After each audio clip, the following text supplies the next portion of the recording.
अस्सलाम hope so you all are fine and doing well.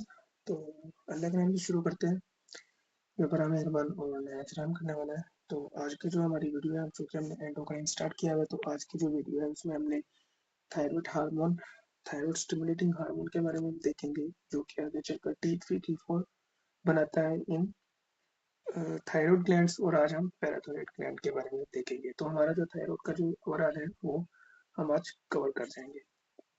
तो सबसे पहले तो हम देखेंगे कि what is thyroid stimulating hormone. ठीक है, और इसके साथ ही हम T3 एंड T4 की प्रोडक्शन को भी देख लेंगे कि कैसे होती है कैसे नहीं। तो आप सबको पता है कि थायरॉइड स्टिमुलेटिंग हार्मोन जो है ये रिलीज होता है from the thyrotrophs, from thyrotrophs in anterior pituitary. ठीक है, इससे पहले हमने प्रोलेक्टिन कर लिया था, ऑक्सीटोसिन वगैरह हमने देख लिया था, एडीएच वगैरह भी हमने कर लिया था। तो आज जो है हम ये थायरॉइड अपना जो है थायरॉइड स्टिमुलेटिंग हार्मोन ये पढ़ रहे हैं। ठीक है जी।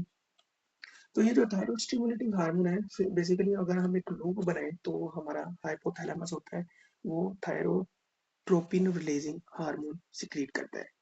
ठीक है, थायरोट्रोपिन रिलीजिंग हार्मोन सिक्रीट करता है।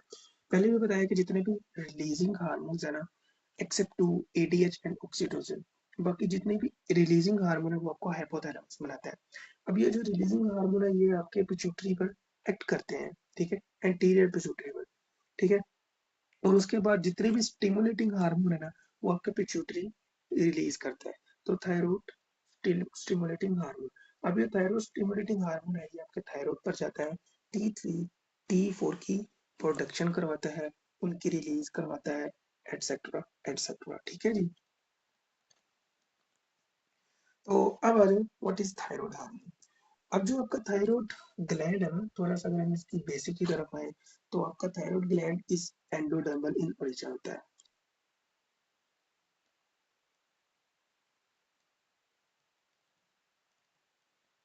ठीक है, इसके दो सेल्स होते हैं mostly. The first one is the follicular cell, follicular cells. ठीक है, जिनको हम पेरेन्काइमल सेल्स भी कहते हैं या मेन सेल्स भी कहते हैं, जो कि बनाता है T3 T4। ठीक है जी। उसके बाद आ जाए तो parafollicular cells, parafollicular cells, जो कि आपका काल्सिटोनिन रिलीज करवाता है, रेगुलेट कैल्शियम, कैल्शियम को रेगुलेट करता है। ठीक है जी। काल्सिटोनिन के बारे में हम थोड़ा सा देख लेंगे, व्हाट इज काल्सिटोनिन। ठीक है, अब ये जो थायराइड हार्मोन है ना, ये एक अगर एमसीक्यूज आ जाए कि thyroid hormone is function like which of the following, तो ये जो थायराइड हार्मोन है ना, इस इनका फंक्शन है या इनका जो मैकेनिज्म है ये बेसिकली न्यूक्लियस पर जाकर एक्ट करना होता है। तो हमारे जो स्टीरॉइड्स है ना उनका भी सेम मैकेनिज्म होता है। तो थायराइड हार्मोन जो है ना T3 act like steroid on the nucleus. ठीक है, अब थोड़ा सा इसकी प्रोडक्शन पहले हम देख लेते हैं कि what is T3 and what is T4। जो T3 है ना इसको हम ट्री आइडोथायरोनिन कहते हैं, ट्राई आइडोथायरोनिन कहते हैं।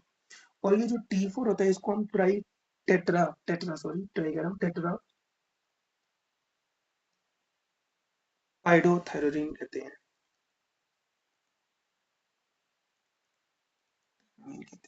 ठीक है, अब ये जो T3 होता है ना ये 7% प्रेजेंट होता है, और ये जो है ये 93% प्रेजेंट होता है।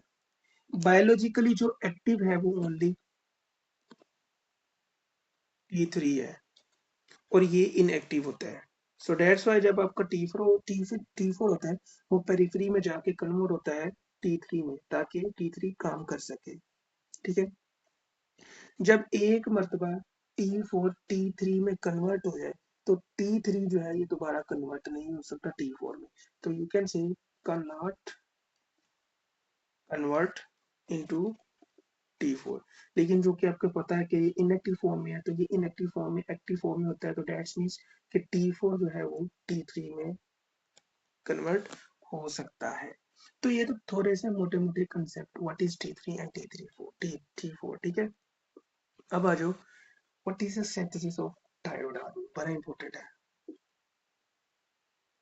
वो इम्पोर्टेंट है वो इसलिए भी कि आपकी कुछ ड्रग्स हैं जो है वो काम करती हैं कुछ फेजेस पर। Synthesis of thyroid hormone. Thyroid hormone जो है वो बेसिकली हमारे थायराइड ग्लैंड में ही बनते हैं, ठीक है। कौन से सेल्स बनाते हैं? Follicular cells, that are main functional cells of thyroid gland. अब आपको पता है कि जो T3 है, T4 है, उसके नाम में क्या है? आयोडीन। तो iodine is required for the production of T3 T4। Iodine is required. अब ये T3 T4 के जो सिंथेसिस है, ये 3 स्टेप्स में होती है, ठीक है। The first step is iodination, ठीक है। आयोडीनेशन होगी। The second one is organization, ठीक है। और ये जो थर्ड वन है, इसको हम कपलिंग रिएक्शन कहते हैं। ऑर्गेनाइजेशन एंड कपलिंग रिएक्शन है, इसमें एक स्पेसिफिक एक खास एंजाइम होता है जो कि ये करवाता है। उस एंजाइम का नाम है थायराइड पेरोक्सीडेज, ठीक है। Thyroid peroxidase. अच्छा, अब हम इनको स्टेप स्टेप बाय स्टेप पढ़ते हैं कि what is iodination, what is organization and what is coupling reaction. अब ये थायराइड पेरोक्सीडेज है, ये रेगुलेट करवाता है तकरीबन तीनों को, लेकिन मोस्टली जो है ऑर्गेनाइजेशन और जो कपलिंग रिएक्शन है उसको करवाता है। तो आयोडाइनेशन का मतलब ये है कि हम डाइट लेते हैं, डाइट में हमारी आयोडीन प्रेजेंट होता है। आप सबने पता होगा आयोडाइड मिला नमक, ठीक है, तो उसमें आयोडीन होता है। अब जब आयोडीन हमारी डाइट में आता है तो वो अब्सॉर्ब होता है, तो हमारी बॉडी में एक प्रोटीन होती है, ठीक है, जो कि थायराइड फॉलिकल्स में होती है, ठीक है। वो रिलीज करती है हमारी बॉडी में, ब्लड में आती है, उसका नाम है thyroglobulin protein, simply we can say TG. अब ये जो टीजी है, इसके अंदर एक रेजिड्यू होता है टायरोजिन, ठीक है। अब ये टायरोजिन के ऊपर जो है हमारा आयोडीन आके लग जाता है। इस प्रोसेस को हम कहते हैं आयोडाइनेशन, आयोडीनेशन, ठीक है। इस प्रोसेस को हम कहते हैं आयोडीनेशन। अब होता क्या है? The second step is organization.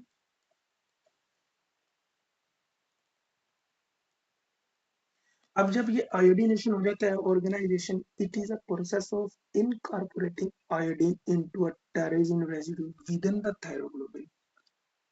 अब ये थायरोग्लोबिन में जो टायरोसिन टायरोसिन होता है उसके साथ आयोडीन आके मिल जाता है, लेकिन अब इनकॉर्पोरेशन हो जाती है, तो उस प्रोसेस को हम ऑर्गेनाइजेशन करवाते हैं, ऑर्गेनाइजेशन कहते हैं। और इस प्रोसेस में जो एंजाइम यूज होता है वो थायराइड पेरोक्सीडेज होता है, ठीक है। अब इससे क्या बनता है? इससे बनता है MIT या DIT, ठीक है। फॉर एग्जाम्पल, अगर एक आयोडीन टायरोसिन पर जाकर लगे तो वो क्या करवाता है? मोनो आयोडाइड थायरोक्सीन बनाता है, MIT, ठीक है। अगर दो लगे तो वो डाई बनाता है, ठीक है। For example, this is your tyrosine molecule and this is your iodine, ये हो गया MIT, ठीक है। ये हो गया आपका टायरोसिन, और ये हो गए दो आपके आयोडीन, तो ये DIT हो गया। ये हो गया ऑर्गेनाइजेशन, ठीक है। अब ऑर्गेनाइजेशन के बाद आ जाओ coupling reaction. You can say कि ये अब ये MIT है ना, जो MIT और ये है DIT, ये मेल है, ये फीमेल है, कपल करवाना है, कपलिंग करवानी है हमने इनकी। whenever one MIT plus DIT couple together, this forms T3, ये हो गया। और अगर DIT प्लस DIT हो जाए कपल, तो ये बनाता है T4। ये कपलिंग रिएक्शन होता है और इसको भी हम जो है इसको भी कौन रेगुलेट कर रहा होता है, इसको भी थायरॉइड पेरोक्सीडेज एंजाइम रेगुलेट कर रहा होता है। ठीक है। अब यहाँ पर एक क्लिनिकल है, बहुत इंपॉर्टेंट क्लिनिकल है, वही है कि एक टर्म है, इन इस सिनेरियो को याद कर लो, सीक्वेंस को MIT plus DIT, DIT plus DIT। अब अगर मैं यहाँ पर लिखूं कि DIT प्लस MIT होता तो ये T3 है, लेकिन दिस इज रिवर्स T3। अब इसमें होता ये कि एक पर्सन आता है आपके पास that has a normal T3 level in a body, but there is no corresponding function related to the thyroid hormone going on in the body। ठीक है, T3 नॉर्मल है लेकिन उसका फंक्शन भी नहीं हो रहा जो बॉडी अडोप्ट करती है उस हार्मोन के अकॉर्डिंग। तो क्या कॉज हो सकती है, तो वो ये कॉज हो सकती है कि उसमें रिवर्स T3 होता है जो कि इनएक्टिव होता है। ठीक है। उसके बाद आ जाओ तो फार्माकोलॉजिकल पॉइंट है एक, वो ये है कि ये आपकी मेडिसिन आती है, आगे हम थायरोटॉक्सिकोसिस में पढ़ेंगे। ठीक है। और भी हाइपरथायरॉयडिज्म में पढ़ेंगे। प्रोपाइलथियोयूरासिल एंड मेथिमाजोल। ठीक है। कौन सी ड्रग्स है, PTU और है मेथिमाजोल। ये जो ड्रग्स हैं ये आपके जो थायराइड पेरोक्सीडेज एंजाइम है उसको इनहिबिट करती है। तो जब वो इनहिबिट हो जाएंगे तो आपका जो ऑर्गेनाइजेशन कपलिंग रिएक्शन है वो नहीं होंगे, T3 T4 वगैरह नहीं बनेंगे। ठीक है, तो ये हो गया। अब आपकी जितने भी प्रोसेस थे T3 T4 के वो खत्म हो गए। अब होता क्या है कि जब T3 T4 बन जाता है वो स्टोर हो जाते हैं फोलिकुलर सेल्स में या फोलिकुलर सेल ल्यूमन में।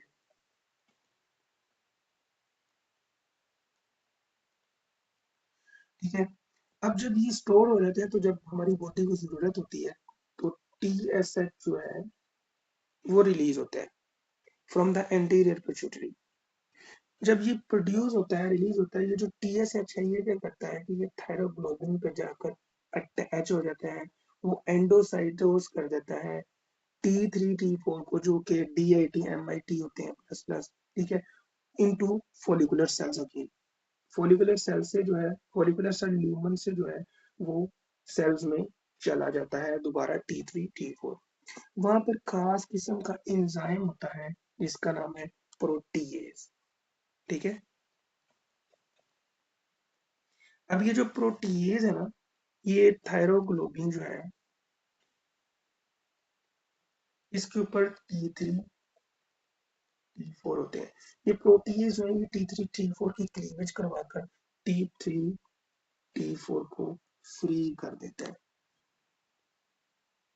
that will release into your blood stream. ठीक है। कुछ जो थायरोग्लोबिन प्रोटीन होती हैं MIT DIT वो deiodinated back and recycled into the iodine दोबारा हो जाते हैं। कुछ जो है DIT जो है या MIT है वो आयोडीन में कन्वर्ट होकर दोबारा रिसाइकल्ड बैक हो जाती है। ठीक है। अब होता ये है कि आप सबने ऊपर भरा कि T4 इज 93% और ये इनएक्टिव होता है, और एक T3 है ये 7% होता है, ये एक्टिव होता है। हमारी पेरिफेरीज में जब ये दोनों हार्मोन्स चाहते हैं, T3 ने तो अपना काम करना ही करना है। अब T4 जो है ये T3 में कन्वर्ट होता है by a special enzyme that is named as 5 prime deiodinase, deiodinase। तो ये फिर आपका T3 अवेलेबल होगा और ये जो है अपना काम कर सकेगा। ठीक है। अब जो पेरिफेरल कन्वर्जन है ना, यहाँ पर भी क्लिनिकल है या आप यूं कह लो कि फार्माकोलॉजिकल पॉइंट ऑफ व्यू है, वो ये है कि ये peripheral conversion is inhibited by use of steroids glucocorticoids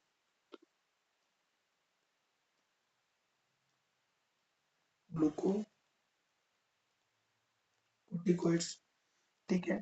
आपका जो बीटा ब्लॉकर है वो भी इनको इनहिबिट करता है, और आपका पीटीयू जो है वो भी इनहिबिट करता है। तो that's why PTU it is a drug good choice for thyrotoxicosis or hyperthyroidism because of it is not only inhibit the thyroid peroxidase enzyme but it is also inhibit the peripheral conversion of T4 to T3। ठीक है जी। अब यहाँ पर एक थोड़ा सा concept है, वो ये है कि जो भी चीज फ्री फॉर्म में है ना वो ही एक्टिव होती है। हमारे ब्लड में एक थायरोक्सिन बाइंडिंग ग्लोबुलिन होती है, दैट इज प्रोटीन। ठीक है, thyroxine binding globulin that is protein. अब अगर इसके साथ T4 या T3 अटैच्ड है तो वो दोनों ही इनएक्टिव फॉर्म है। T4 तो है ही इनफेक्टिव ना, इनएक्टिव। और अगर T3 भी उसके साथ बॉन्ड है तो दैट मीन वो भी इनएक्टिव है। तो हमें ये पता चलता है कि T3 T4 should have to leave TBG to perform action. ठीक है। अब ये टीबीजी है ना, इसके दो सिनेरियोज हैं। वो ये कि जो टीबीजी जो है वो इंक्रीज होती है in pregnancy and oral contraceptive use में। तो दैट मीन्स कि प्रेगनेंसी में ओसीपी यूज में जो है आपका थायराइड फंक्शन है या T3 T4 का फंक्शन है वो कम होगा। ठीक है, क्योंकि टीबीजी ज्यादा होगी तो अवेलेबल फ्री प्रोडक्ट कम होगा। ठीक है, उसके बाद टीबीजी जो है वो डिक्रीज होता है इस कंडीशन में स्टीरॉयड यूज में। ठीक है, और नेफ्रोटिक सिंड्रोम। नेफ्रोटिक सिंड्रोम में आप सबको पता है क्यों हो सकता है, because TB itself a protein that is formed by the liver। तो nephrotic syndrome it is a syndrome in which you will see the massive protein uria। तो टीबीजी itself it is a protein in nature globally। तो ये protein जो है ये leak out हो जाएगी through the urine protein urea. So that's why TBG decrease in nephrotic syndrome. तो TBC decrease होगी, that means your free product available throughout your blood stream. तो ये इसका सीन होता है। अब आ जाओ तो फंक्शंस पर कि what is the function of your T3, you can say your thyroid hormones। तो आपने 7 B's याद रखने हैं। The first one is brain maturation.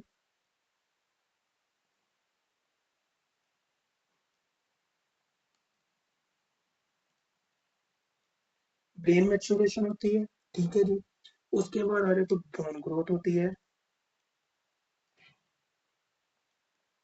ठीक है जी। बेसल मेटाबॉलिक रेट बढ़ता है।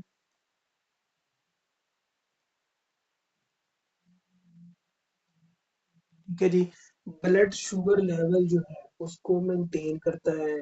ठीक है, उसको इंक्रीज करता है because of their is increase glycogenolysis and gluconeogenesis.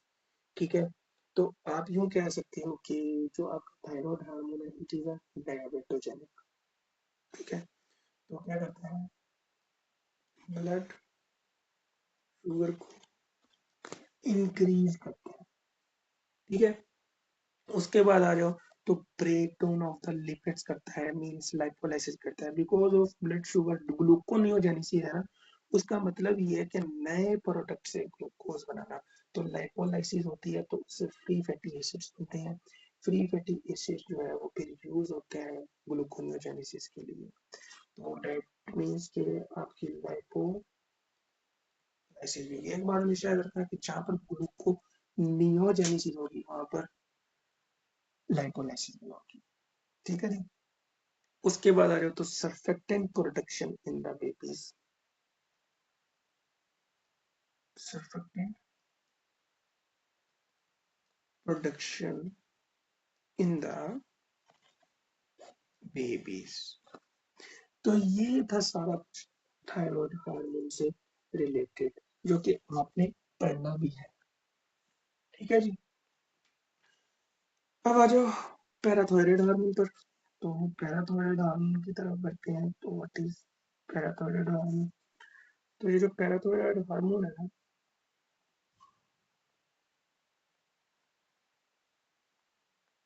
ये आपकी कैल्शियम होमोस्टेसिस को मेंटेन करता है विद अलोंग विद कैल्सिटोनिन, ठीक है जी।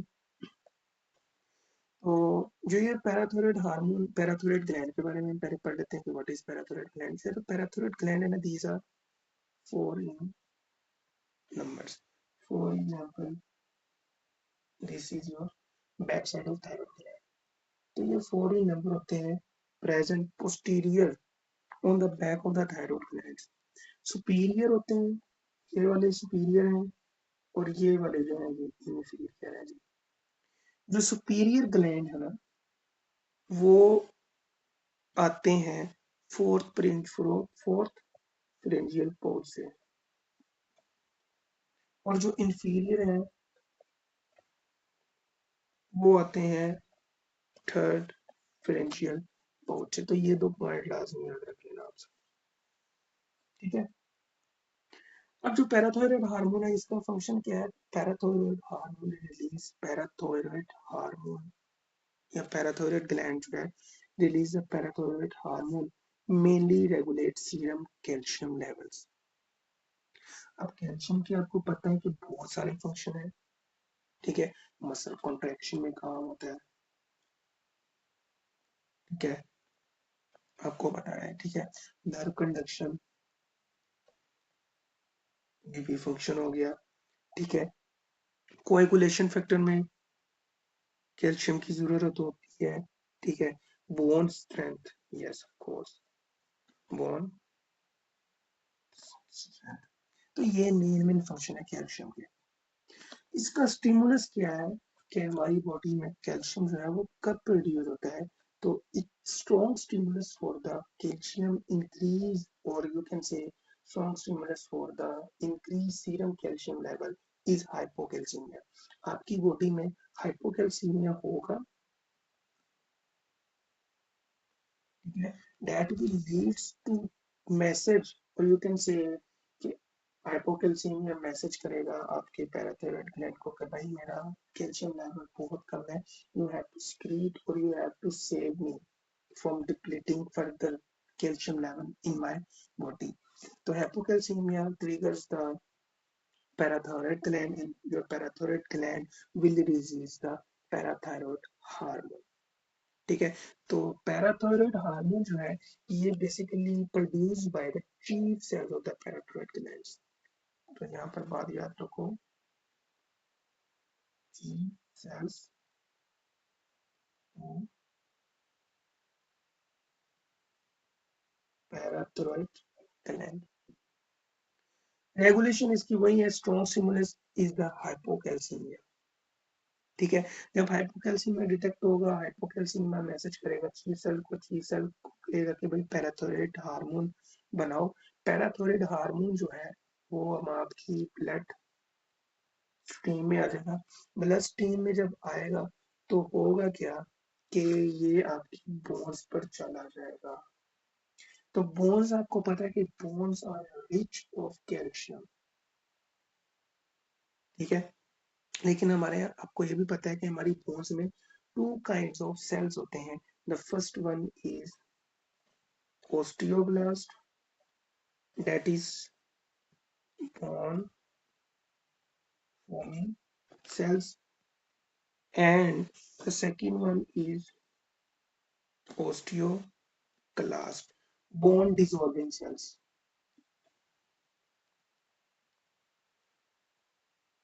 आप मुझे बता सकते हैं कि आपका पैराथायरॉयड हार्मोन किन सेल्स को एक्टिवेट करेगा to increase the calcium level in your blood? आप सब कहोगे कि osteoclast, because osteoclast is a bone dissolving cells, bone को डिसॉल्व करेगा, कैल्शियम रिलीज होगा। आप ठीक भी हैं और गलत भी हैं।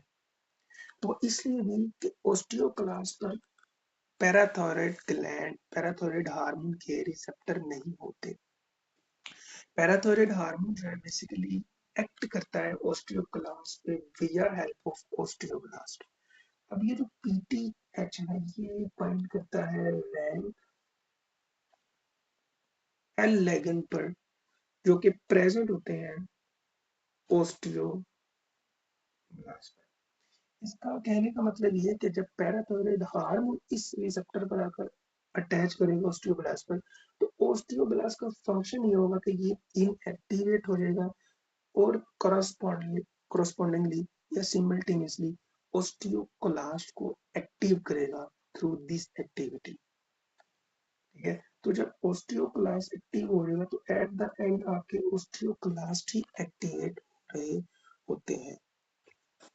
ठीक है, और जब osteoclast एक्टिव हो जाएगा तो आपकी बोन में जो है कैल्शियम जो है, जो कि बॉन्डेड फॉर्म में होते हैं, कैल्शियम फॉस्फेट की फॉर्म में, वो रिलीज होना शुरू हो जाता है। ठीक है, अब ये जो कैल्शियम फॉस्फेट है ये ब्लड में आ गया, ब्लड में आने के बाद इसने किडनी तक पहुंचना है। अब किडनी में जब पहुंचना तो आपके फिल्ट्रेशन यूनिट होता है,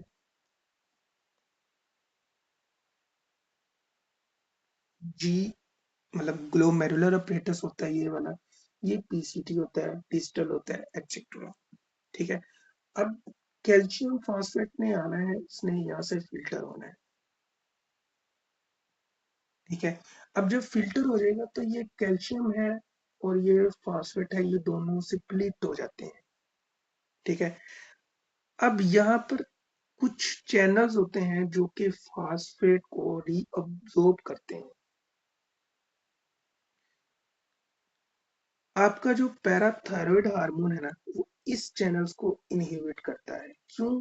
क्योंकि अगर फास्फेट दोबारा अब्सॉर्ब हो गया तो आपकी बॉडी में जो कैल्शियम है उसके साथ ये जाकर अटैच हो जाएगा, तो अगेन ये कैल्शियम फास्फेट बना देगा जो कि बॉन्डेड फॉर्म है। और पहले भी ऊपर बताया कि everything that is in bonded form is actually inactive in form. ठीक है जी, तो इस वजह से जो आपको parathyroid hormone is also works on the proximal convoluted tubule to inhibit the special channels that reabsorb your phosphate। तो होता ये है कि फॉस्फेट जो है ये आपका थ्रश आउट हो जाता है into the urine. So that's why we also name the parathyroid hormone the phosphate thrashing hormone, phosphate thrashing hormone, PTH। अच्छा, अब ये जो कैल्शियम है ये कैल्शियम इसके साथ आता जाता है, लेकिन ये कैल्शियम जो है ये डिस्टल कन्वोल्यूटेड ट्यूब्यूल में रीअब्सॉर्ब हो जाता है और रीअब्सॉर्ब बैक होकर आपकी बॉडी यानी कि ब्लड में आ जाता है। ठीक है, पैराथायरॉयड हार्मोन का एक फंक्शन ही है, बहुत फंक्शन है। पैराथायरॉयड हार्मोन आपकी बोन्स पर जाकर एक्ट करता है, कैल्शियम फॉस्फेट को रिलीज करवाता है, ये फंक्शन हो गया। पैराथायरॉयड हार्मोन इनहिबिट करता है चैनल्स को जो कि रीअब्जॉर्प्शन करवाते हैं फॉस्फेट की। अब पैराथायरॉयड हार्मोन जो है वो एक्टिवेट करता है a special enzyme name as alpha hydroxylase in PCT. ठीक है, आपका जो पीटीएच जो है वो स्टिमुलेट करता है special enzyme that is name alpha hydroxylase. अभी जो अल्फा हाइड्रोक्सिलेज है इन पीसीटी, ठीक है, ये क्या करता है, ये प्रोडक्शन करवाता है विटामिन डी3 की। इसका नाम है कैल्सिट्रायोल। कहते हो कि यार विटामिन डी3 जो है, आपने अक्सर देखा होगा कि जो मेनोपाज के बाद अक्सर जो है डॉक्टर जो है प्रिस्क्राइब करते हैं विटामिन डी की गोलियां लेना। इसका फंक्शन क्या है मेनली? आप कहते हो कि कैल्शियम की गोलियां, भाई ये कैल्शियम की गोलियां नहीं होती, इसका फंक्शन जो है वो कैल्शियम से रिलेटेड है, लेकिन ये itself is not a calcium tablets. अच्छा, ये क्या करती है, ये जो कैल्सिट्रायोल है ये आपके दुधनम पे जाता है। ठीक है जी, अब ये जब दुधनम पे जाता है तो ये क्या करता है, ये स्पेशल काइंड ऑफ प्रोटीन होती है, उसका नाम है काल बाइंडिंग प्रोटीन। काल बाइंडिंग प्रोटीन, ये कैल्सिट्रायोल जो है डी3 जो है ये इस प्रोटीन की प्रोडक्शन को बढ़ा देता है।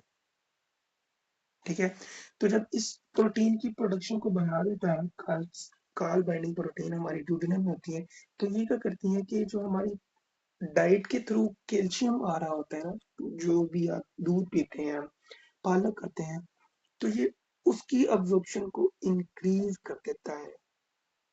ठीक है, ये फंक्शन होता है आपका विटामिन D3 लेने का।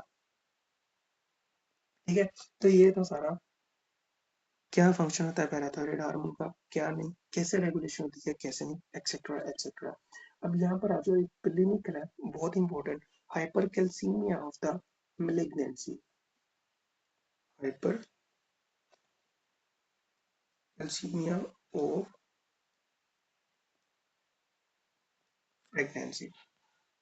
हाइपरकैल्सीमिया ऑफ द प्रेगनेंसी में होता ही है कि आपके कुछ ट्यूमर्स होते हैं, याद रखो बहुत इंपॉर्टेंट है, squamous cell carcinoma of the lung, squamous cell carcinoma of lung. ठीक है, renal cell carcinoma, renal cell carcinoma. ये जो दो ट्यूमर्स हैं, ये क्या करते हैं, ये पैराथायरॉयड हार्मोन रिलेटेड पेप्टाइड बनाते हैं, पैराथायरॉयड हार्मोन रिलेटेड पेप्टाइड बनाते हैं। ठीक है, जिसका जो फंक्शन है वो बेसिकली ये है कि ये मिमिक करता है एक्शन ऑफ पीटीएच। तो ये जो पीटीएच को एक्शन को मिमिक करता है, तो आप सबको पता है कि पीटीएच का फंक्शन क्या था, increase calcium level in our body. So that's why we call this scenario या scene hypercalcaemia of the, sorry यहाँ मैंने प्रेगनेंसी लिख दिया हुआ है, ये मैलिग्नेंसी है। That's why we name hypercalcemia of the malignancy। तो malignancy हुई ना, squamous cell carcinoma of the lung, renal cell carcinoma, ये malignancies है। तो that's why we name hypercalcemia of the malignancy। So what are the outcomes of the parathyroid hormone? तो आपने दो याद रखने हैं, यहाँ मैं लिख देता हूँ, outcome of parathyroid hormone। The first one is that increase calcium in your body। The second one is, the second name of this hormone is phosphate threshing hormone, parathyroid hormone, phosphate threshing hormone. तो जब phosphate आपका trash हो जाएगा out of the body, तो आपकी body में phosphate की जो कंसंट्रेशन है वो डिक्रीज हो जाएगी। तो ये आपने दो बातें याद रखनी है कि what are the outcomes for the parathyroid hormone. तो इसी नाम में आउटकम छुपे हुए हैं जी।